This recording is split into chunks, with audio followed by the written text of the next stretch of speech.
The Columbus Metropolitan Club was founded in 1976 by 13 women leaders who wanted to be included in the community conversation. I am Sally Bloomfield, and I was one of those 13 women.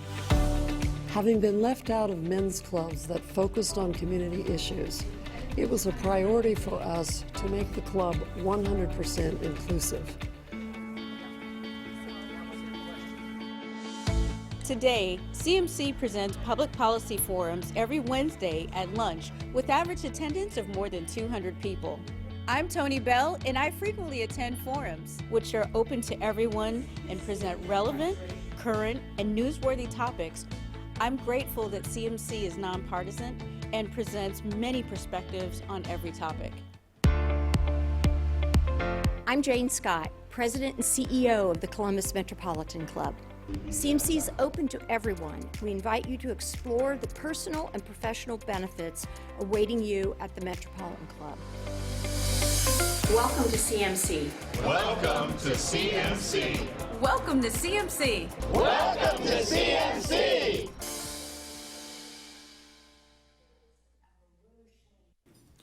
Good afternoon, everyone, and welcome to the Columbus Metropolitan Club.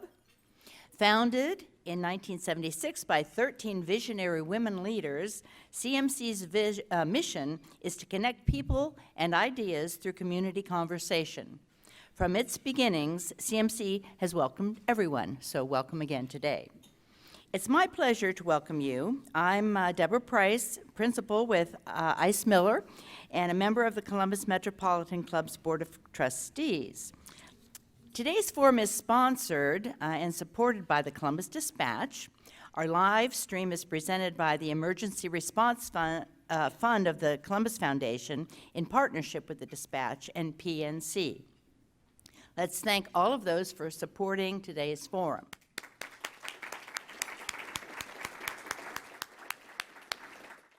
All right, on with the program. After a nationwide search, Columbus Mayor Andrew J. Ginther announced the selection of Elaine Bryant as the city's new chief of police on June 2nd, 2021.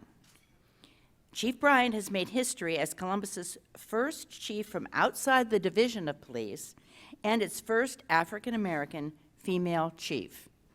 And some of you might not remember, but before my stint in Congress, I began my career as a prosecutor and then as a judge. And one of my colleagues, Janet Jackson, a former judge also, maybe there's others here that I didn't see, but we really understand the importance of policing issues in our community. And so it's really an honor today to welcome our speakers and to hear this discussion. So please help me welcome Elaine Bryant, Chief of Police for the City of Columbus, and our host, Kelly Lecker, Managing Editor of the Columbus Dispatch.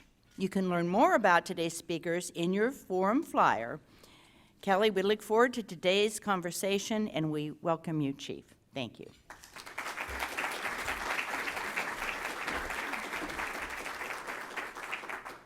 Chief Bryant, welcome. There are a lot of firsts attached to your name when you came to Columbus. You're the first African-American female to ever lead this division, and you're the first police chief ever to be hired from outside the division. What does that mean to you? Well, I think it's historical. I know that it is a heavy lift that I'm ready to do.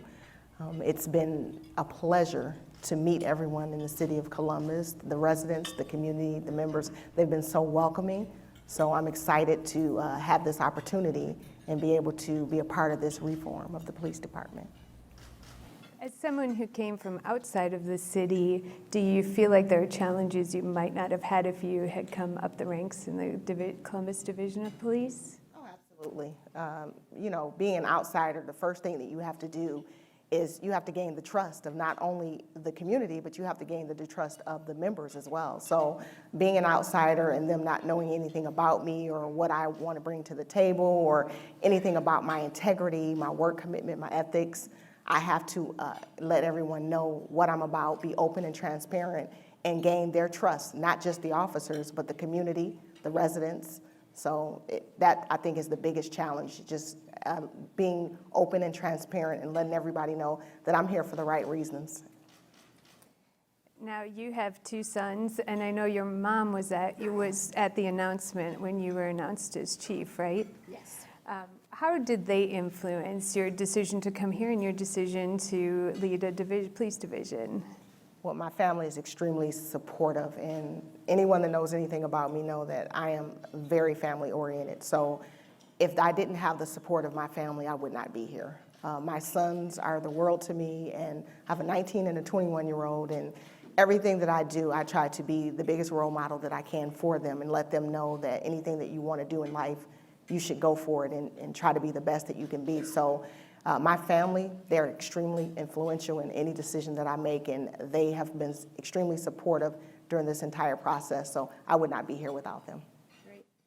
So you've been here less than 4 months, is that right? Yes. Brand new. You have gone around to different communities and neighborhoods and talked to residents. What did you learn? I've learned quite a bit.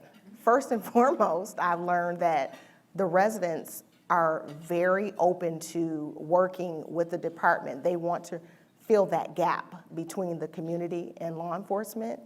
We understand that there is a disconnect, and we want to make sure that we're all on the same page because everyone has the same goals, which is to make this community safer.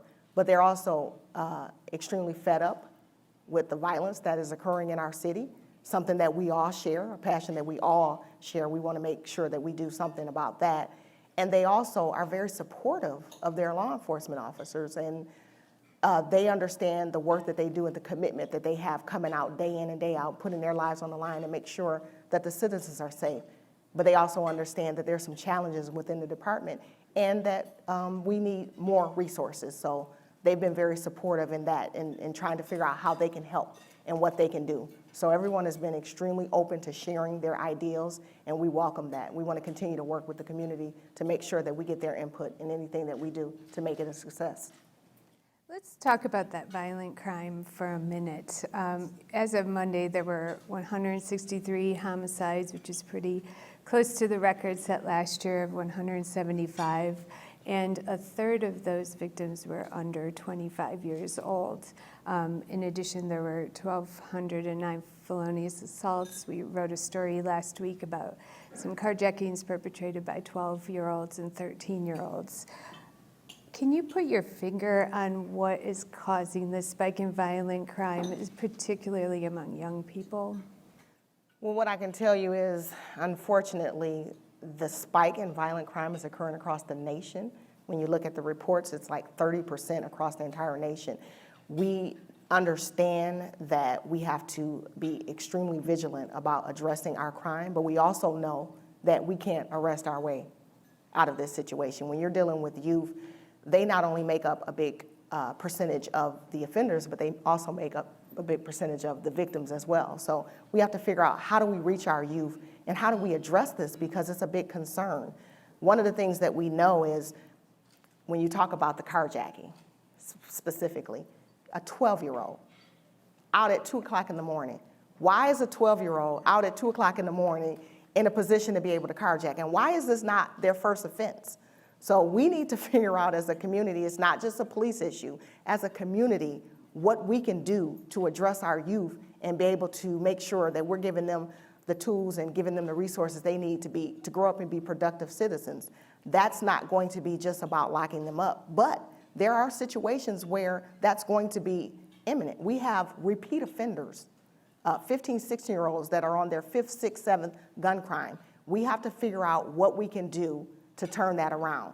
Is that a community effort in regards to resources? Because what I did find is when you go into some of these homes, there's drug addiction, there's extreme poverty, there's illiteracy, there's single mothers that are working 3 jobs that aren't even home to be able to address their youth or make sure that they're home because they're trying to keep food on the table. So we have to address all of that as a society. We can't just focus on locking up the child. We have to figure out what we can do to heal that entire family so that they can be able to be sustainable in these changes. You can work with the child, you can give them therapy, you can give them counseling, but if you're sending them back into that same toxic environment, what have you really done? So it's up to us, not just as law enforcement, but as a community, as residents, as other city entities, to come together and collectively figure out how do we address our issues, socioeconomic issues in our community, as well as the crime. I think they go hand in hand. And once we figure that out, we'll be able to make some sustainable changes. And what is the police division doing to work with social service agencies and pastors and other groups to help provide that support for our youth? We're working on a lot of different programs that are going to be rolling out real soon. The department has done a really good job in working with a lot of different city entities to be able to do this, and we just want to be able to take it to the next level. One of the things that we want to do is create more youth programs, because as we talked about, we know how important that is. And we're not talking about high school, because sometimes by the time you get to high school, it's too late. So we're looking at the 5th, 6th, and 7th graders. We have to start young and be able to get into those schools, and we want to target the areas that have the issues, whether it be poverty, whether it's behavioral issues, and we want to get to those children, create these programs, and be able to try to mentor them and get them to a place where by the time they get to high school, they have a positive outlook on their life. You'd be surprised how many children you talk to that will tell you they don't even expect to live past 21. If they don't care about their own lives, how can you expect them to care about yours? And that's just the reality. So we have to figure out a way to build their self-esteem, to build their confidence, to give them avenues to be able to go out, and whether it's a job through job training, whether it's college, whatever their road is, be able to help them get there. So there's youth programs that are going to be extremely important that we have to do. Part of that is reaching out to some of our business communities, because we're going to need their help, reaching out to some of our city services, because we're going to need their help, and reaching out to the community to be involved. We are in the process of beefing up our chaplain corps. They play a huge part in that. We want to make sure that we provide the services not only for the victims of these crimes, but for the officers. They see a lot. So we have to make sure that their mental health and their wellness is intact as well, because in order for them to be able to be sustainable and do their job and make sure they're in a good place, we have to take care of them as well. So it's all inclusive. We're looking at everyone to step up. So there's going to be a time where we're going to reach out to our community and we start rolling out our programs that we're going to ask for help.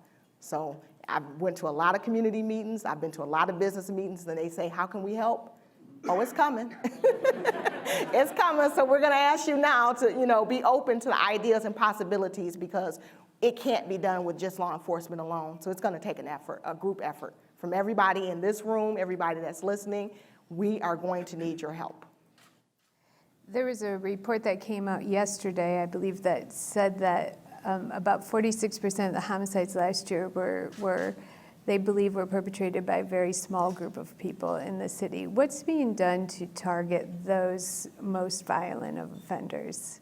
So when you look at, especially a city this large, the majority of our citizens and our residents, they're law-abiding.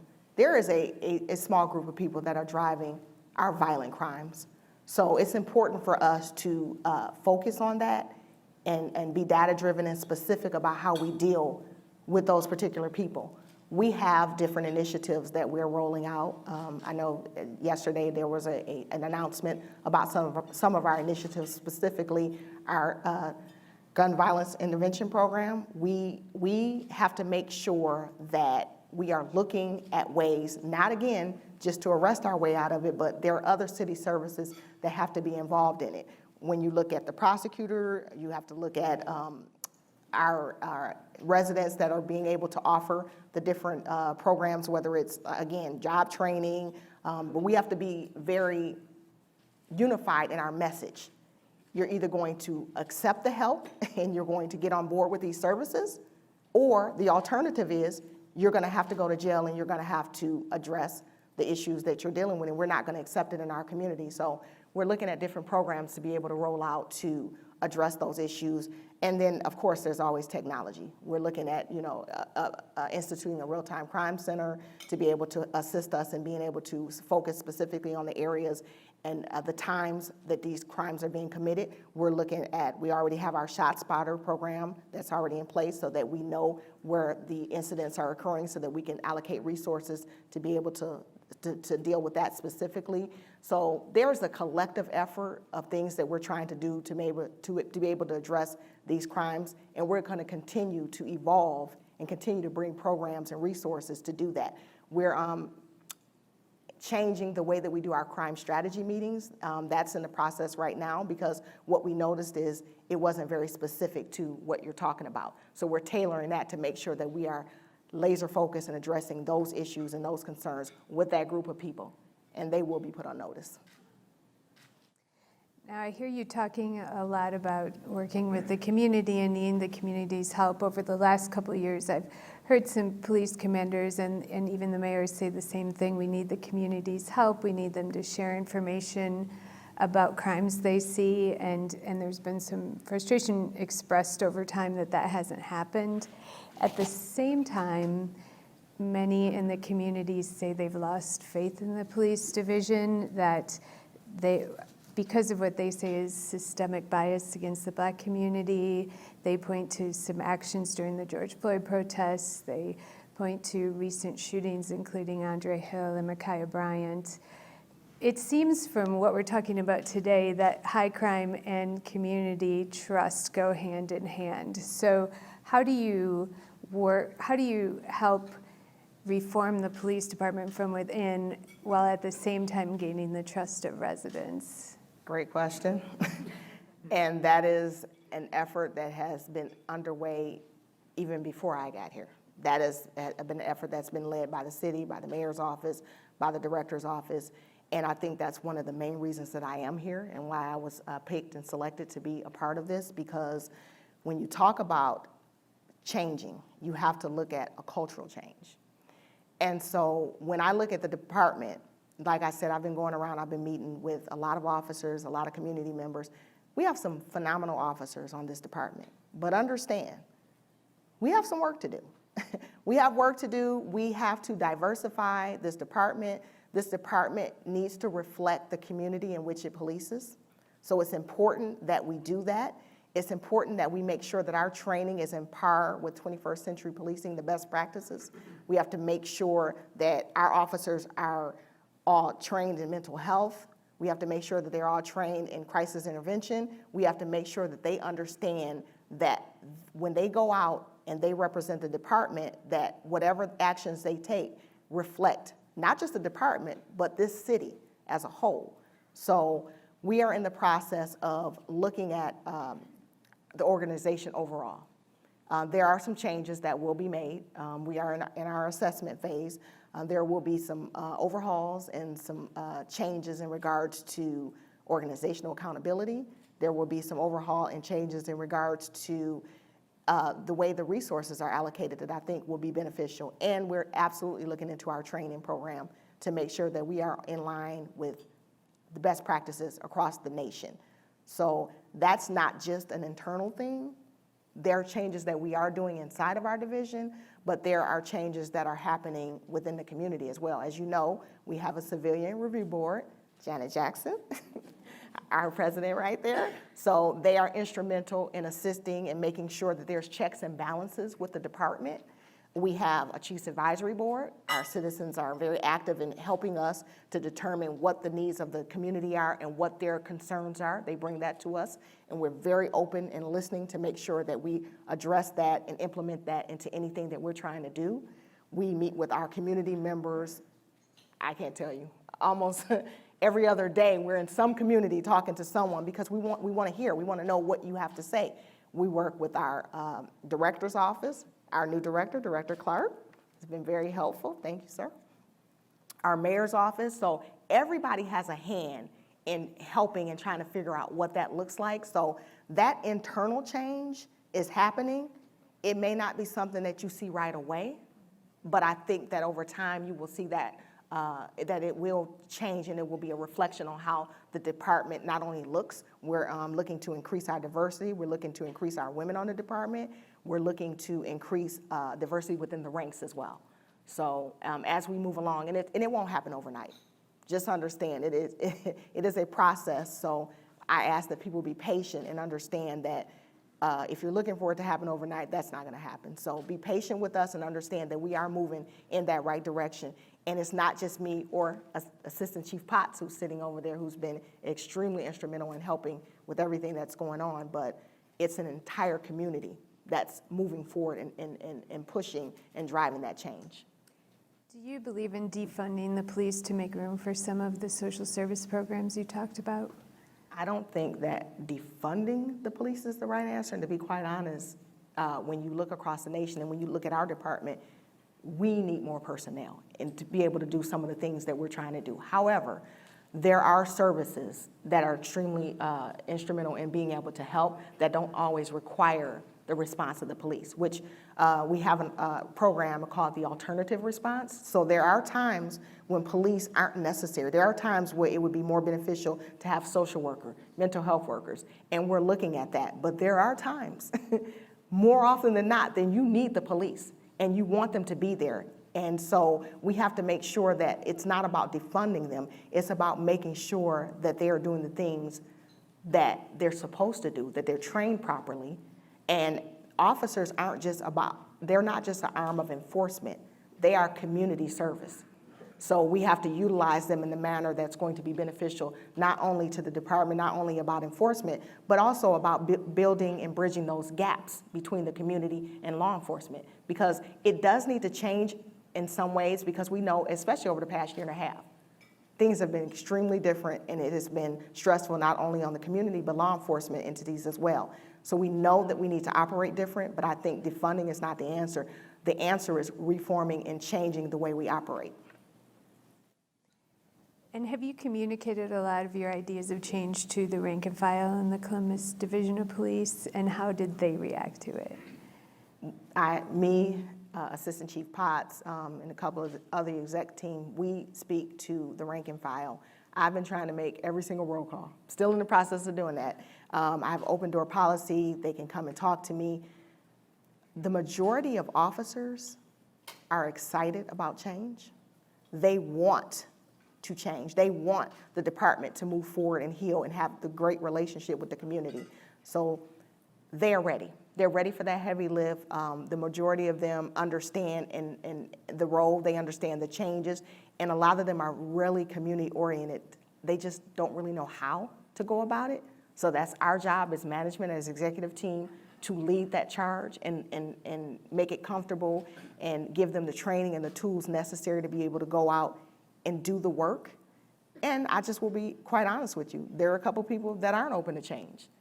And to those people, there's always an option. You can go because the department is going to move forward, and we're going to have that great relationship with the community, and we're going to fight crime collectively and together. So to the people that don't want change, the only thing that I can tell you is that it's coming, and this department is going to move forward. So, but the majority of officers, they do want it. And you've had, in your time with the Detroit Police, I think I read that you worked with citizen complaints for a time. Is that right? Yes. What did you learn that you brought here? So I was at the Office of the Chief Investigator for a couple of years and had an opportunity to work closely with the Board of Police Commissioners, which is equivalent to the Civilian Review Board. And I found that that checks and balance is good. A lot of people are against it, but I don't think that they necessarily understand how important it is to be able to have an outside entity be able to come in, because most times people are thinking about it in terms of, oh, they're there to hang an officer up, or they're there to show that someone did something wrong. But oftentimes, it's quite the opposite. A lot of times it shows that they did it right or that there wasn't anything wrong, so that checks and balances there. And if an officer does something wrong, and if an officer is violating rights, we need to know that, because we want to hold them accountable. That's not what we're about. We want professionalism, and we want our officers to remember that code of ethics that they took when they signed on to be law enforcement. So it's important for that civilian review board to be there, to be able to say, okay, we've had an opportunity to look at these policies, we've had an opportunity to review these complaints, and either yes, this officer is going down this road where they need some sort of discipline or some sort of reinstruction, or no, this officer didn't do anything wrong, and this is what we found. So I think that is extremely important, and during my time there, I learned a lot. So I think that being able to have that background and understand and know how it's supposed to work is going to be beneficial for me to be able to work with them and be able to make sure that they have everything they need to do their job.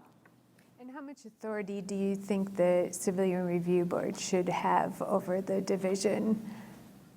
Well, at this point, I know it's a work in progress. They're new, so we're still learning and trying to figure that out. I know that they're still in the process of getting their entire team together. So I think that those things will be worked out as we go along and as we look and see. So what would you say to a young Elaine Bryant, a young Black woman looking to start on thinking about becoming a police officer? What would you say to them about the state of policing today? I would say to a young me, if you're interested in this job, just make sure you understand that this job is about public service.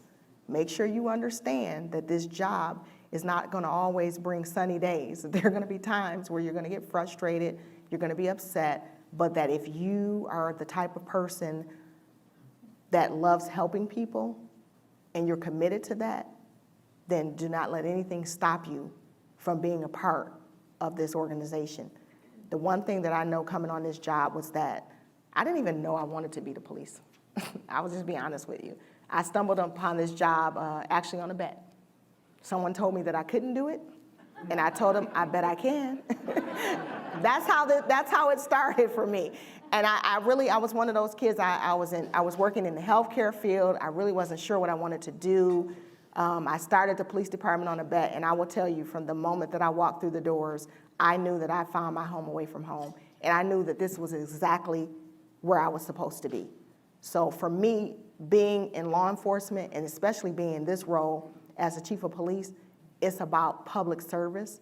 And every decision that I make and everything that I do is I try to do the right things for the right reasons, and I try to make sure that I'm looking at how it's going to affect the community, law enforcement as a whole, and I try to make changes that are sustainable and not just about that fleeting moment. So I would say to that young officer, buckle up.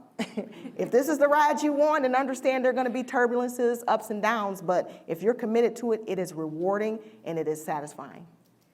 And you've had quite a ride to get to where you are right now.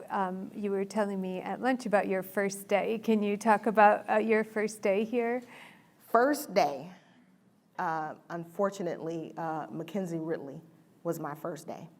The 17-year-old young lady that lost her life, she was just out trying to enjoy her summer with her friends at a water gun fight, and her life was taken. It was shot down, and she literally was on her way to college. She should be right now at Wilberforce College, but she's not. That was day one. I hadn't even had a chance to turn a computer on. I hadn't had a chance to do anything. I was standing in front of the press, and I was speaking about her tragic loss of life and what we could do to try to prevent this and what we're going to do. And day one. So for me, it was a very humbling experience, because on a day where I should have been excited, you know, and gung-ho about a job, I was actually very saddened, and it was very tragic for me. But even then, even with all that, I knew that I was here, and I knew that there was a reason I was here, and I was in the right place at the right time. And what have you learned since then? What surprised you about the division? Surprised me about the division? I don't know if it would necessarily be a surprise, but I've learned a lot about the division. I've learned that we have some great men and women. I've learned that there's a lot of work to do. I've learned that we need to have some organizational overview of some areas. But I also learned that I believe that we can do anything, and it's possible with this department, because we have all the support between city entities, between residents. I think that it is absolutely the time to move forward and be able to take this division to the next level and make this one of the greatest divisions, safest cities that we can have. It's absolutely doable, and we're going to do it. What is your relationship with the police union? Have you talked to them a lot about these changes, and how are you working with them to enact the changes within the division? I have an amicable relationship with the unions. I'm in constant contact with them because it's all about communication. We're not going to always agree, but we can do that respectfully, and we can try to work through the things that we don't agree about. But so far, it has been a very amicable relationship, and there are some things that we've been able to work together to make changes on. Okay. And what about the mayor's office? Everybody from the mayor's office can just cover your ears for a second. No, actually, the mayor's office has been great. We work together. They've been very supportive of me being here, and they've been very supportive of the changes that we're trying to do. So I have nothing but great things to say about the mayor's office as well as the director's office. And if you had to look at this department, and you're going through so much change, if you had to look, we had this session 5 years from now, how would you want to describe the department? 5 years from now, I would want to say, look what we've done in 5 years. We've increased diversity, we've increased our technology, we have a phenomenal real-time crime center, we have an expansive team of community members that are helping and assisting us. Our Citizens Police Academy is extremely instrumental in assisting us with addressing our crime issues. We have radio patrol. Our chaplain corps is 100+ members. These are the things I want to be able to say in 5 years. And our crime. Our crime has significantly decreased, and we have one of the safest cities in America.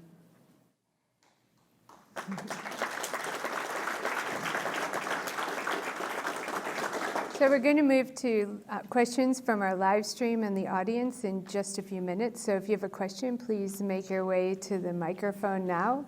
And before we take the questions, just one last question. How would you define a safe city? What are your metrics for that? I define a safe city by a couple things. First and foremost, a really low number of violent crimes, but not just violent crimes, because one of the things that when I talk to community members, quality of life crimes are an issue.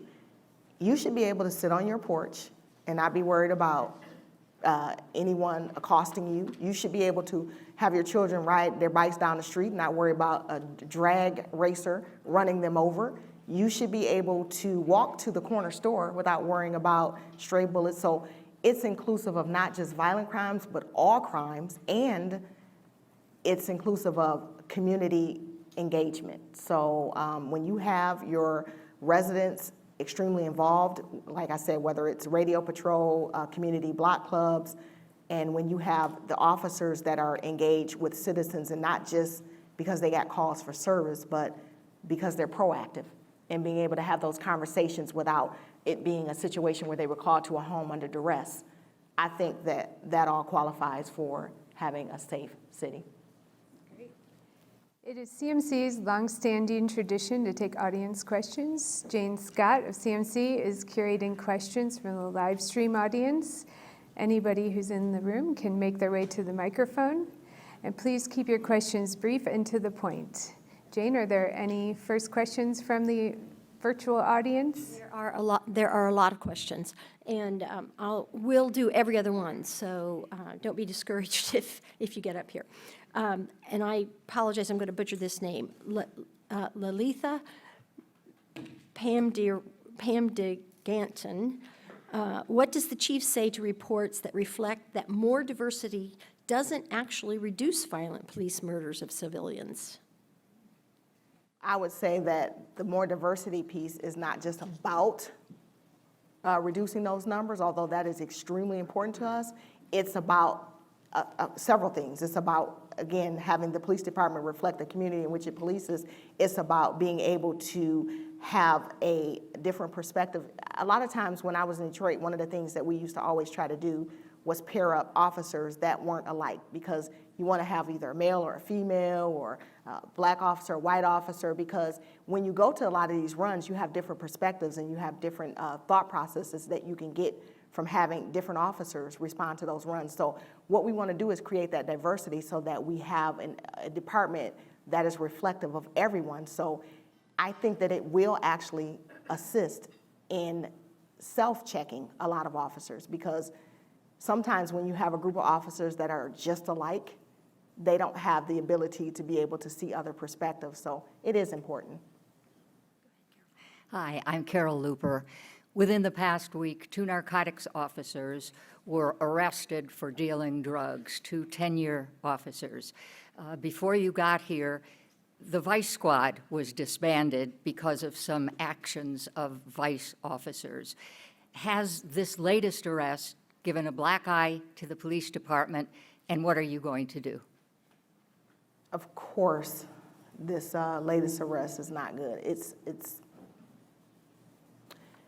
It's one of those things where we are extremely disappointed. We're embarrassed about what has occurred. But what I will tell you is that we are in the process of, again, like I said, looking at the department as a whole and looking at specific entities and looking at audits. There are internal audits that are going on. And I just want to be clear. There are times that a lot of officers that have received discipline or been fired for things, they have been internally reported, meaning that other officers have said, listen, these are things that are going on in our department, and we don't like it because it gives a bad reflection for the police department. So a lot of officers have been terminated or found to have discipline based on other officers reporting them. So there are a lot of good officers that are on the department that don't want this negative attention, and they don't want to have officers in their department doing the things that they're doing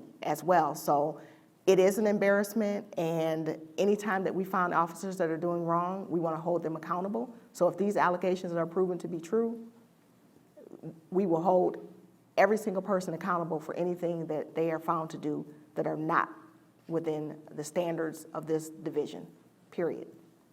Wonderful.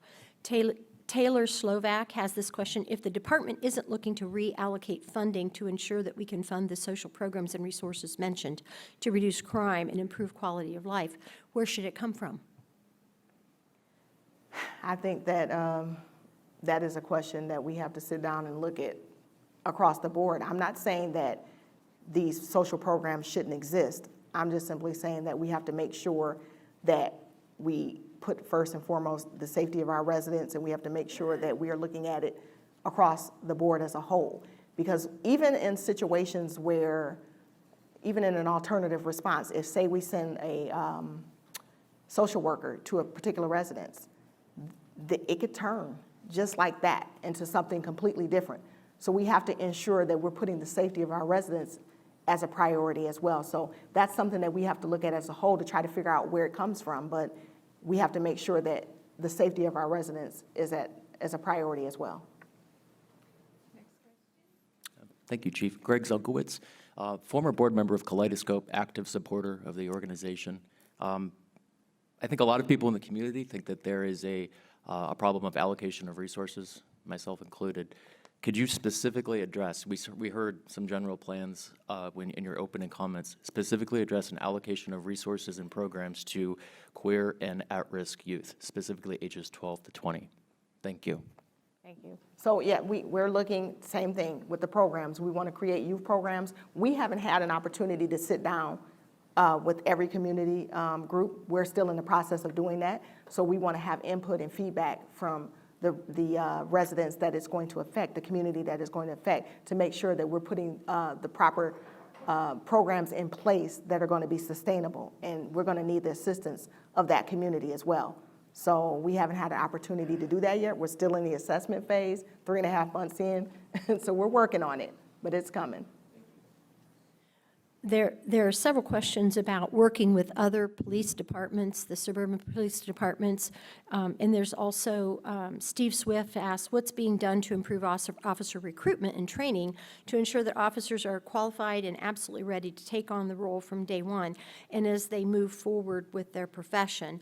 And Taylor Slovak has a similar, what reforms would you like to implement at the academy? So we're looking at that as well. The recruitment piece is a huge thing. We want to make sure that our officers are properly trained and well-trained. We have training now at the academy that we think is good, but we also know that there's more training and different training that we can implement that's going to assist them in being able to go out and do their jobs more efficiently, more effectively. We absolutely want to increase our mental health training. We want to increase our crisis intervention training. We want to increase our de-escalation training. We want to make sure that our officers have all the tools necessary to know that when they go out and when they find themselves in a situation, we want them to be able to de-escalate it, whether it's through verbal interaction, whether it's through, bringing other resources to the table that may be able to do that. So we're looking at all that, and we're also looking at our recruitment team. And we've just recently added an addition to that recruitment team because we want to beef up our ability to go out and reach different community groups to be able to draw from a different perspective. We're looking to actually recruit within Columbus. We want a lot of our residents to be a part of this police department, so we're beefing up that effort as well. If I could just follow up on that really quick, have you made any changes to the way the officers, candidates are vetted, so to try to prevent some problems that the divisions had in the past? Well, I would tell you that there is a civil service, as you know, is a big part of our recruiting process in terms of how officers are vetted. There is an audit, I believe, happening right now in regards to looking at that actual procedure, so I can't speak to the specifics of that, but we are definitely making sure that we're looking at all aspects, whether it's their background, whether it's, different instances that they may have been involved in, but we have to be careful too. Let me just say that, because what you don't want to do is exclude certain people from being able to be on the department and make it about something that it shouldn't be about. There are officers that passed every background, that passed polygraphs, that did everything, and they're locked up now. I'm just going to say that. So we have to be extremely careful about when you start talking about making changes and vetting, because it can't just be about one or two checklists. So I think a bigger part of it is once they get on the job, once they pass everything, holding them accountable, having some sort of management awareness system. I think supervision and accountability is going to be a huge thing. These officers have to be supervised properly. They have to be trained properly. They have to continuously be audited by the department internally to make sure that they're doing the right thing. So it's not always just about that process in of itself. It's once they get on the job, it goes deeper than that. So I think that we have to look at that, because there are officers that have passed every single scrutiny, every single process, and we're still in the position where we are. Hi, Lucia Walenchus from Ione, Ohio. You mentioned that technology was one of the areas that you wanted to focus on. The city of Cincinnati has an open data portal where they publish a lot of their, calls for service and police officer stops and so on and so forth. Is that going to be also a priority going forward, or do you have something similar in the works? We're looking at our technology across the board. There is a audit going on right now to determine what's going to work best for the department and the city in regards to our technology. So everything is on the table in regards to what we want to do, but right now we're still in that auditing phase. Thank you. You haven't really discussed at all the relationship or the role of the schools. With so many children being criminals and being victims, how are you working with the Columbus City Schools and the suburb schools to make sure these kids are where they're supposed to be and getting the instruction they need? So we have had meetings with the superintendent of the schools. We know that the school resource officer position was pulled out of the schools recently. We are in the process of trying to figure out what our role can be and what that looks like. We're not there yet, but what I will tell you is that doesn't stop us from being a part of the schools. We've had several calls from different school principals, and we've went to those schools and we've addressed those issues, and we're going to continue to do that because that's a part of our community. But we're trying to figure out how we can get back in the schools and be active in those particular schools. And I think a big part of that is going to be our youth programs. They've already, the superintendent, a lot of principals, they're welcoming the idea of us being able to come in and do these youth programs. So we're going to absolutely do that, but we're also looking at trying to reinstitute officers back in the school. It just has to be something that's applicable to the school system as well as the department. Can you talk a little bit more about those youth programs? What do you see that looking like? Well, again, we want to start in the 5th, 6th, and 7th grade. There is a program called City and Trauma Intervention Camp. It's called City Camp. That program is focused on children that have, whether it be economic, we look at areas that are economically challenged, and we also look at children that have behavioral issues. We look at children that have low test scores, and we focus on them, and we try to go in. We pair them up with officers, we mentor, we pair them up with social services because it can't just be about the child. We look at it from a holistic approach. You could spend 2-3 hours with a child a day, or you could spend 3-4 hours with them a week, but if you're sending them back into the same toxic environment, you haven't done anything. So we have to look at the environment from which they're coming in. Is it something that we can work with the family, whether it's increasing domestic violence counseling, whether it's job training, whether it's helping and assisting with GED, whether it's in a situation where they're in a house where there's no running water, where they're in a situation where their landlord isn't fixing up their homes. So that's where other city services come in. So we're going to be working with them, not just to only address that child and try to increase their self-esteem and help increase their grades and help increase their productivity in school, but also see what's going on in the home that may be contributing to why they're having the issues that they're having in school. So we're going to start that program very shortly. Assistant Chief Potts is extremely instrumental in leading that charge. So that should be coming very soon. And then also we want to look at our 9th graders and 10th graders for a brotherhood, sisterhood program.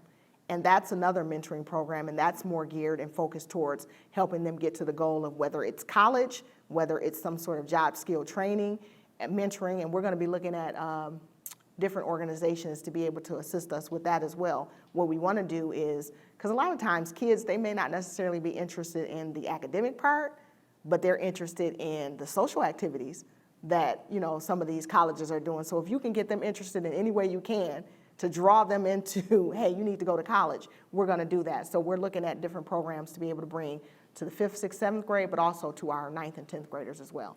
So we're working on that. That seems like a lot for the police division that you've already said is undermanned to handle. Are you looking to partner with are you looking to run that and partner with other groups, or how would that work? So it is a partnership with the police department and other city entities as well as is that my cue?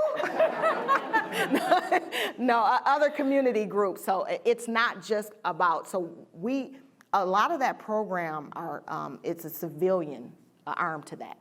So although the police are involved and although we started and we implement, there's a big civilian arm to that, which is why we're going to be reaching out to community members to assist us, because it's the business owners, the residents, the people that are going to be involved, sororities, fraternities. We're looking at everybody to come together and assist us in being able to get these programs off the ground. The biggest part the police department plays in it is having officers that volunteer their time that want to mentor the young men and women. And we won't be just looking at police officers. We're looking at our fire department too. Chief Happ has been extremely instrumental in pairing with us. So it's first responders as a whole. So the fire department will be involved in that as well. So we want to pair with them and be able to go into schools. And a lot of this is these officers, they volunteer their time. They're willing to give back. And it's not always about on duty. That makes sense. Next question. James Pearson. Going all the way back to the academic scholarship, Michelle Alexander's The New Jim Crow, all the way to most recently Angela Davis's Policing the Black Man and everything in between. How can And how does that kind of academic scholarship affect the thinking of what it is to be in our law enforcement process at this time? That's a question. Okay. I think that we have to be mindful that as a department, I mean, one of the biggest things is bringing awareness to the diversity piece and making sure that everybody is not just trained in diversity, but actually one of the things we do is a program called Serve Then Protect. You go into the community and you actually give back. You give back through whether it's serving at the soup kitchen, whether it's packaging goods at some of the places where they collect canned goods and things of that nature, because you got to know the community in which you police, and it has to be reflective of what we do. So it's not just, when they say diversity, we have to make sure that the officers, it's inclusive. We have to make sure even the officers that don't live in Columbus, or the officers that haven't had any exposure to urban living, they have to be exposed to, and it shouldn't be just at a call for service. It should be before that. It should be proactive. So when you talk about scholarships and how that ties in, I think that it's about teaching and learning and getting everybody to understand that we have to all be on the same page and learn about that, about it. It's not just us. It's not just minorities. It's not people of color. It's not women, but it's inclusive of everyone. Stephanie Borg asks, thoughts on incentivizing police officers to live in the community they serve, and is that a goal for you? I think that that was already something that was on the table. They've done that to incentivize. I can't speak specifically to that being newer, but I know that I remember reading on that there was some sort of incentive for officers to be in here. But more importantly, I think that what we should be doing is recruiting our community members that live in the city, you know, the people that are from the neighborhood. So I think that if you recruit more young men and women that live in the city, that are from these neighborhoods, that live here, I think that you would see that that would increase the amount of officers that live in the city right off the rip. I think that that's going to help, because a lot of them won't necessarily move out of their neighborhoods. If they grew up here, they were raised here, they were born here, a lot of them will stay here. So we are really looking at trying to go into these neighborhoods, and a lot of children that don't necessarily know what they want to do, we're trying to expose them to the police department and to the fire department, which is where our cadet programs come in. Because at the age of 18, 19, 20, you can join the cadet department and get an opportunity to see what the police department or the fire department is about, learn, you know, take some of the classes, and then it's an easy segue into the fire department or the police department. So Phyllis Flanagan asks, can the chief speak to the allegations of racialized harassment within the department? Are Black officers and whistleblowers safe? Yes, I'm going to say that any officer that comes forward with an allegation, I will make sure the team will make sure that there is no type of retaliation against them. I want people to feel safe and comfortable in coming forward and telling us anything that is occurring. I want them to know that they can let us know, and we're going to address it. There have been allegations, and there is reports of things that have been said or done that raise extreme concern. And one of the reasons why we're here to address that and make sure that these things aren't occurring, and that we hold everyone accountable equally. This is our last question. How will you know you are succeeding? Do you have intentional goals, and will those be published to share with the community? I will know I'm succeeding when I see the crime decreasing, when I see the community more engaged, when I see the officers being more active, which they are. They're excited, they're out there, they're talking to community members. I will know I've succeeded when my phone stops ringing and it starts ringing more about positive instead of negative, and I will know I have succeeded when the community feels safe. Well, we wish we had time for more questions, but we'll turn it back over to Deborah Price for concluding remarks. Well, thank you, ladies, so very much. And I hope you all found today's forum as enlightening and as hopeful as I did.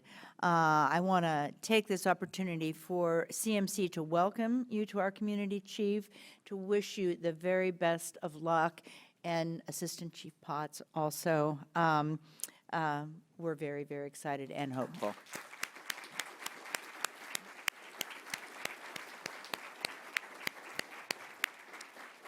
So folks, please join us next Wednesday as CMC presents Stonewall's 40 Years of Impact with Stonewall Columbus Executive Director Denzel Porteous and a panel of experts. Thank you also to our online virtual seat patrons and to the Columbus Dispatch for supporting today's forum. Thank you also to Emergency Response Fund of the Columbus Foundation for presenting our live stream in partnership with the Dispatch and PNC. Our special thanks once again to both our speakers, Chief Bryant and Kelly Lecker. Thank you for joining us. We could not do this without you. We look forward to seeing you next Wednesday and every Wednesday as the Metropolitan Club presents another community conversation. Thank you all.